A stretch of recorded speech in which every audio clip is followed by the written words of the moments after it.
Bonjour et bienvenue. Cette vidéo est la troisième de la série Notre région autour de Cap-de-Nacgar. Nous allons aujourd'hui parcourir la vallée du Lot, de Viviers vers Cahors. La vallée du Lot a permis très tôt la création de voies de communication entre le Massif central et l'océan. Par la rivière d'abord, dès le XIIIe siècle, où on aménage déjà des barrages rudimentaires, les passelisses. Les franchissements se font avec des gabarres pour transporter des marchandises, du charbon, du bois, du fromage, des châtaignes, des noix, du vin en descendant, du sel, des épices, des agrumes, de la morue en remontant. Au XVIIe siècle, les écluses remplaceront ces passelisses afin d'améliorer le transport fluvial. La route et le chemin de fer suivront également la vallée. La ligne Cap-de-Nacgar à Cahors est aujourd'hui fermée et promise au vélo. Autrefois navigable d'Entraigues à la Garonne, le Lot n'était plus entretenu à partir de 1927, le train ayant pris le relais du transport. Le développement hydroélectrique entravera même la continuité de sa navigabilité. Certains chenaux de déviation vers l'écluse seront empruntés par les centrales. Dans les années 1990, rendre la rivière navigable devienne un intérêt économique. D'autres projets d'amélioration sont envisagés en rapport avec le développement touristique. Nous démarrons cette visite en amont de Cap-de-Nacgar avec ce magnifique moulin hydraulique à farine sur le Riu Viu. Il est utilisé depuis le XVe siècle pour la production de farine jusqu'en 1948. C'est en 1994 que la municipalité de Viviers va entreprendre sa restauration grâce à l'association Les Amis du Moulin de Viviers, créée en 1995. L'eau du Riu Viu est canalisée à quelques centaines de mètres en amont du moulin vers un étang. Une chute de 6 mètres entraîne la machinerie. À l'origine, des roues horizontales entraînent les meules et tous les autres mécanismes jusqu'au blutage à l'étage.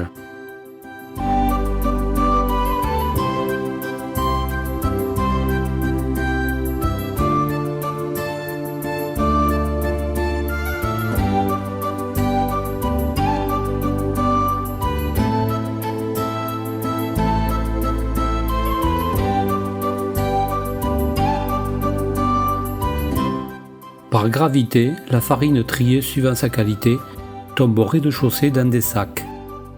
Plus tard, le moulin fut équipé d'une turbine Francis.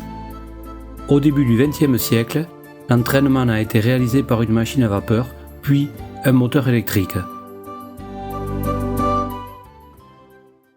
En aval d'Entraigues, la pente de la rivière est faible et régulière. Une succession de barrages permet de donner à la rivière suffisamment de profondeur, de réduire la vitesse de l'eau, créant des plans successifs qui confèrent à la rivière sa tranquillité nécessaire à sa navigation. Le Lot a été dompté par l'homme.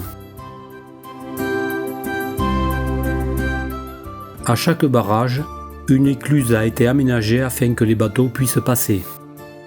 Pour accéder à l'écluse, on trouvait souvent un chenal parallèlement à la rivière. Sur cette photo, on voit clairement à gauche le barrage, à droite l'écluse. On devine le chenal derrière les arbres qui alimentent l'écluse. De nombreux chemins de halage ont été construits. La plupart n'existent plus puisque plus entretenus. Ce n'est pas le cas du chemin de Ganil, entre Bouziès et Saint-Cyr-la-Popie, creusé en 1845 sur 300 mètres de long. Pour remonter le courant, des chevaux ou des hommes tiraient les gabarres chargées de marchandises. Devenu inutile après 1927, il a trouvé une importance touristique après 1990. Les randonneurs peuvent y découvrir un bas-relief sculpté dans le rocher par l'artiste Daniel Monnier. Une gabarre est un bateau plat adapté à la navigation en eau peu profonde, comme le passelis le proposait avant le XVIIe siècle. Le tirant d'eau n'était que de 70 cm environ. Une longue corde permettait de les tirer du chemin de halage. Avant ces chemins, ces bateaux ne pouvaient pas remonter le courant.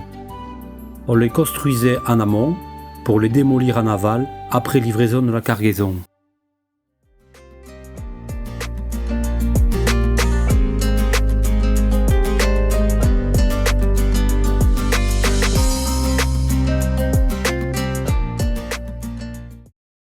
De nombreuses centrales hydroélectriques ont été réalisées sur le Lot après la Première Guerre mondiale.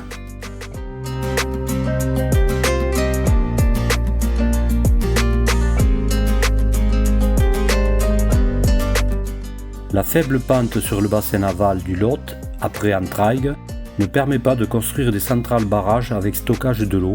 On y trouve des centrales dites au fil de l'eau, sans retenue d'eau.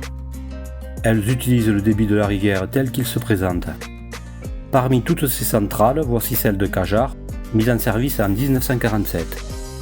Un barrage hausse le niveau du Lot de 9 mètres par rapport à la centrale. Il crée le plan d'eau de Cajarc à vocation touristique.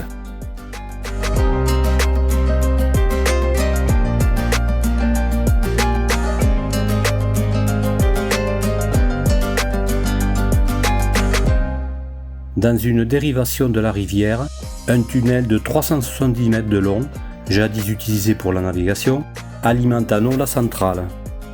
La fermeture de cette énorme porte permet de ne plus alimenter la centrale en cas de crue.